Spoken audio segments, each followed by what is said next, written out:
हमारे व्यस्त जीवन में ईश्वर की आवाज़। शिक्षा दान और भिक्षा दान, दो तरह के दान। शिक्षा दान मदद करती है हमें चेतनशील होने में, प्रज्ञा में बढ़ने में और हमारी दिव्यता की ओर गति करने में।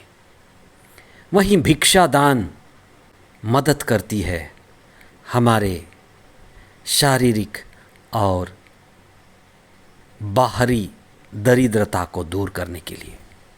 हमें सबसे ज़्यादा ज़रूरत है चेतनशील और प्रज्ञावान होने के लिए। 20वां सामान्य रविवार 18 अगस्त 2024। पहला पाठ सुक्ति ग्रंथ अध्याय 9 पद संख्या 1 से 6।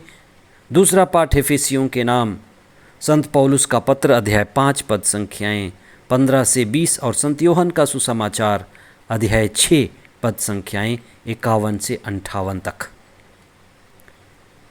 माँ का दूध बच्चे के लिए जीवन का सर्वोत्तम और पहला स्रोत है। जब एक माँ अपने बच्चे को दूध पिलाती है और बच्चा दूध पीना नहीं चाहता, तब वह बच्चे से कह सकती है कि यदि तुम मेरा दूध नहीं पिएगा तो तुझ में जीवन नहीं होगा, ऊर्जा नहीं होगी, कमज़ोर पड़ जाओगे, बीमार हो जाओगे। ईश्वर की शिक्षा, संस्कार हमारे लिए भोजन है। ईसा की शिक्षा हमारा आहार है, हमारे ऊर्जा, शारीरिक, मानसिक और आध्यात्मिक शक्ति का सर्वोत्तम स्रोत है।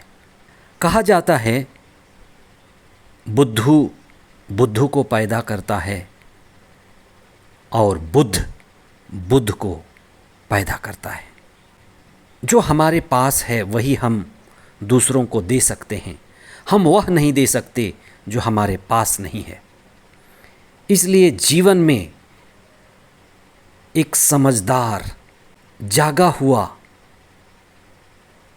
और चेतनशील माता पिता का होना सबसे ज़रूरी है, क्योंकि समझदार माता पिता अपने बच्चों को विवेकशील और समझदार बनाते हैं।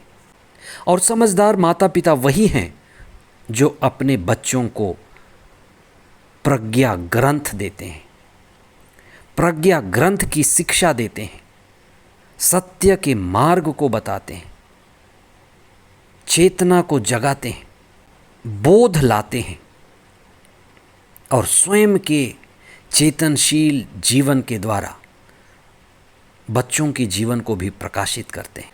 आज का पहला और दूसरा दोनों ही पाठ सद्बुद्धि और प्रज्ञा में बढ़ने और प्रज्ञा में जीने की बात कहते हैं।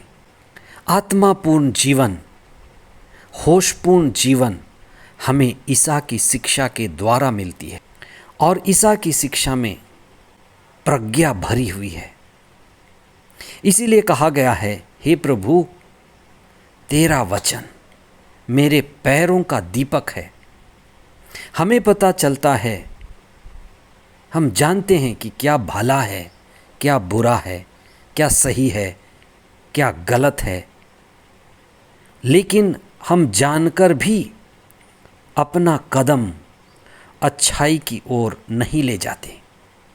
आज का दूसरा पाठ कहता है कि मतवाले न बने। मतवाला होने से क्या होता है? हमारा होश चला जाता है, हम बेहोश हो जाते हैं और बेहोश का क्या भरोसा। इसलिए हमें जागने के लिए कहा गया है, जाग कर जीने के लिए, हमारी बुद्धि और आत्मा को सशक्त करने के लिए। आज का सुसमाचार हमें ईसा की शिक्षा से जोड़ता है। ईसा की शिक्षा को आत्मसात करने के लिए हमें प्रेरित करता है। इसलिए कुछ समय आप निकालें, ईसा की शिक्षा को पढ़ें, सुने, मनन करें और शिक्षा के द्वारा संस्कार से जुड़े, क्योंकि ईसा की शिक्षा संस्कार से जुड़ी हुई है। संस्कार का पालन हमें शिक्षा से जोड़ देता है। ईसा की शिक्षा प्रेम की शिक्षा है। ईसा की शिक्षा क्षमा की शिक्षा है। ईसा की शिक्षा में आत्म त्याग है और ईसा की शिक्षा में आत्मज्ञान है। जब हमें ये मिलता है तब हमें एहसास होता है कि हम ईश्वर के पुत्र और पुत्रियां हैं, और उनकी शिक्षा हमारे विवेक को जगाती है, और यही आत्मज्ञान है, आत्मबोध है। यही हमारे जीवन में बदलाव लाती है। इसलिए आध्यात्मिकता में बढ़ने, चलने और जागने का मतलब है कि हम ईसा की शिक्षा में चलकर अपनी दिव्यता को निखारते हैं। जैसे आग की भट्ठी में जाकर सोना, लोहा, चांदी, हर द्रव्य निखरता है, उसी तरह से ईसा की शिक्षा, संस्कार और आध्यात्मिक जीवन हमारे जीवन को निखारता है। आमीन।